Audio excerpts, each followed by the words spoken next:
President Cyril Ramaphosa says the Forum on China-Africa Cooperation Summit was an eye-opener for cabinet members who had previously occupied opposition benches and were critical of China. The president has also again defended his decision to set up a government of national unity. Joining us to discuss the outcomes from the Forum on China-Africa Cooperation Summit is UJ Center for Africa Diplomacy and Leadership Research Associate Dr. Oscar van Heerden. Good afternoon, Doctor. Thank you very much for joining us on the program. So in as much as the president was thin on detail, but he did indicate that their visit was hugely successful, touching on the agreement reached with China on aspects of the country's energy security. Your views on the summit broadly? Yeah, no, I think the South African delegation can be proud of the fact that they've successfully concluded on a number of negotiations. You know, there's a reason, Nomfundo, why President Ramaphosa took such a large contingent of ministers with him, because China is an important player internationally. It's a big economy. It is thirsty for all sorts of produce, be it in our agriculture sector, whether it is from our coal sector, and a number of other sectors that South Africa, as you know, South Africa remains the #1 trading partner in Africa with China. And so I think that the president is basically conveying a message that says what they set out to go and achieve, they have actually managed to achieve that. And those are in the areas of infrastructure, as you say, energy, but also water, in the areas of digitization, and also in the area of human settlements, among others.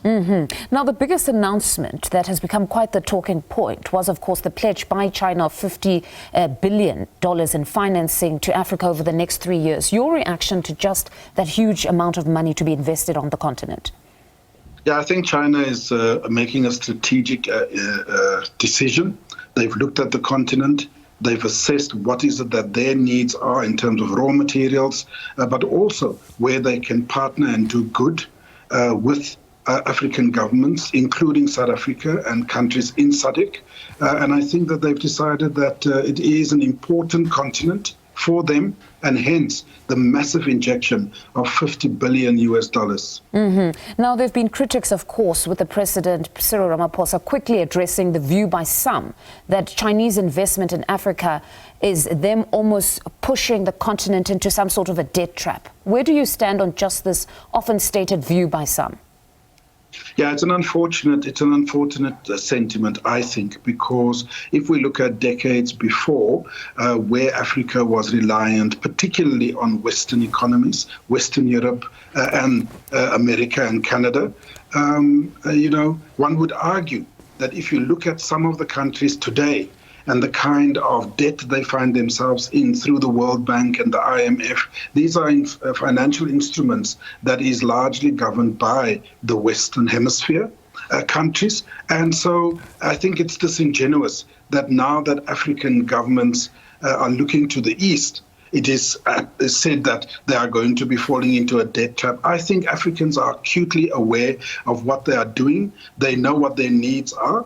They know what they want to sell and export. And if China can provide them with being a partner in that, they are not naive about the dangers and the risks that's in terms of debt. Now that you've touched on the West, global powers have all suddenly been focused on investment on the continent, or the more cynical would say global powers are competing for diplomatic influence and natural resources all of a sudden again.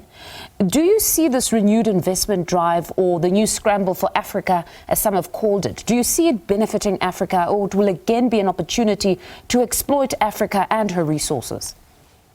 I think that is completely up to the Africans. We ourselves are going to have to look at what is on offer and make some informed decisions, because far too often we get into agreements, bilateral, multilateral agreements, which actually is detrimental to us. One of the things and criticisms, for example, with South Africa, that has been on the agenda for many, many years is the fact that we simply export raw materials. We have to buy back finished products. There is no beneficiation downwards. There's no manufacturing sector within South Africa that can actually make those things. And I think that criticism is going to be that if these renewed interests from the West and the East negatively impact on Africans, then we are to be blamed. All right, Doctor, thank you very much for joining us this evening.